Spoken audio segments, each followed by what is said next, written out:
OK, la leçon suivante n'est pas nécessairement dans le livre. Moi, je l'appelle 3.0, la revue des fractions. Alors, des fractions, je sais que ça fait peur aux élèves, généralement, peut-être pas tout le monde. C'est important de revoir comment additionner, soustraire, multiplier, diviser des fractions.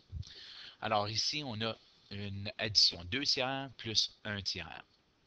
Les dénominateurs sont communs, sont les mêmes, alors on peut simplement additionner les numérateurs. Alors si j'ai 2 tiers plus 1 tiers, on n'additionne pas les dénominateurs, on additionne seulement les numérateurs. Alors 2 plus 1, c'est 3 sur 3, qui est la réponse. Mais 3 sur 3, c'est aussi un entier. B. Il arrive parfois qu'on a une addition de fractions, mais les dénominateurs ne sont pas communs. Alors ici, il faut trouver un dénominateur commun. Alors, si j'ai 1 demi plus 1 sixième, le plus grand des dénominateurs, c'est 6. Alors, je dois voir qu'est-ce que je peux faire à 2 pour que ça devienne 6. Bien, évidemment, il faut tout simplement le multiplier par 3. Alors, je dois faire la même chose au numérateur. Alors, 1 fois 3, c'est 3. 2 fois 3, c'est 6. Alors, 1 demi est devenu 3 sur 6. Ce sont des fractions équivalentes. Je peux même, puis pour prouver que c'est équivalent, essayez-le, mettez 1 demi dans la calculatrice ou 1 divisé par 2, ça va être égal à 0,5. Faites la même chose avec 3 sixièmes ou 3 divisé par 6, ça va me donner la même chose, 0,5.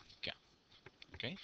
Alors maintenant que les dénominateurs sont communs, je peux tout simplement additionner 3 sixièmes plus 1 sixième, c'est 4 sixièmes. Cette fraction est réductible. Facilement, on peut voir, pas facilement, mais évidemment, on peut voir que 4 est divisible par 2 et 6 est divisible par 2. Donc, 4 divisé par 2, c'est 2. 6 divisé par 2, c'est 3. Alors, la fraction irréductible, ça serait une bonne idée de prendre ce terme en note. Irréductible. La réponse est réductible, 2 tiers. Si vous voulez vérifier encore dans la calculatrice, mettez 4 divisé par 6 et 2 divisé par 3 et vous allez voir que ça va donner la même chose. Exemple C. Les dénominateurs sont communs, alors on peut simplement soustraire les numérateurs. Tandis que le dénominateur est commun, on peut tout simplement dire que 4 moins 3, c'est 1. Et le dénominateur reste pareil. La réponse à ceci est 1 sur 5. Ici, dans l'exemple D, les dénominateurs ne sont pas communs. Alors, il faut trouver un dénominateur commun.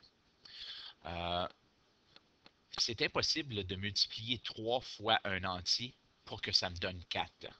Mais je pourrais multiplier 3 fois 4 pour que ça me donne 12. Donc, je vais faire la même chose au numérateur. Puis ensuite, je pourrais multiplier 4 fois 3 pour que ça donne 12 encore et que je fasse la même chose en haut. Alors, 3 fois 3, c'est 9. 3 fois 4, c'est 12. Moins 2 fois 4, c'est 8. 3 fois 4, 12. Nous avons maintenant la soustraction de fractions où le dénominateur est commun. On peut tout simplement maintenant soustraire 9 moins 8, qui est 1, et le dénominateur ne change pas car c'est encore des douzièmes. Exemple E. Pour la multiplication de fractions, les dénominateurs ne doivent pas être communs. Il s'agit simplement de multiplier les numérateurs, ensuite multiplier les dénominateurs. Alors, je vais réécrire mes fractions. 2 tiers fois 1 quart. 2 fois 1, c'est 2. 3 fois 4, c'est 12. On voit que les deux chiffres sont pairs, donc on peut réduire cette fraction en divisant le numérateur et le dénominateur par 2, qui va me donner 1 sixième. Ceci est la fraction irréductible. Puis on vous demande toujours de vous rendre à la fraction irréductible. Exemple F. Encore une fois, les dénominateurs n'ont pas besoin d'être communs car c'est une multiplication. Alors, 4 fois 5 ou 5 fois 4, c'est 20. 6 fois 5, c'est 30. Est-ce que c'est une fraction irréductible? Non, ce ne l'est pas. Par quoi est-ce qu'on pourrait diviser le numérateur et le dénominateur? Ici, on pourrait diviser par 10. 20 divisé par 10, c'est 2. 30 divisé par 10, c'est 3. Alors, la réponse est 2 tiers. Qu'est-ce qu'on fait lorsqu'on a une division de fraction? Bien, on va voir que c'est assez facile car on doit tout simplement inverser la division ici. Alors, pour la division de fraction, il s'agit d'inverser la deuxième fraction et ensuite multiplier. Alors, je vais réécrire. 2 tiers divisé par 3 quarts. On va changer la division à une multiplication et on va inverser la deuxième fraction. Maintenant que nous avons une multiplication, il s'agit de multiplier 2 fois 4, qui est 8, et 3 fois 3, qui est 9. C'est une fraction irréductible, car il n'y a aucun chiffre qui est divisible également dans le 8 et dans le 9, autre que 1. Donc, la fraction irréductible est 8 neuvièmes.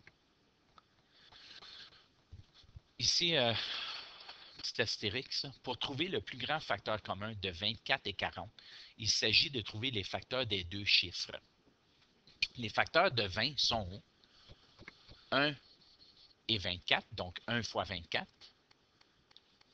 2 fois 12, 3 fois 8 et 4 fois 6. Alors, ce sont les facteurs de 24. On fait la même chose pour 40. 1 et 40, 2 fois 20, 4 fois 10 et 5 fois 8 sont les facteurs de 40. Alors, le plus grand facteur qui est commun de 24 et de 40, on le voit ici. Le plus grand facteur commun est 8. On va revoir des problèmes avec le plus grand facteur commun au chapitre 3. Affaires, page 98, la section 3, qui est du côté droit de la page, les numéros 1 à 34.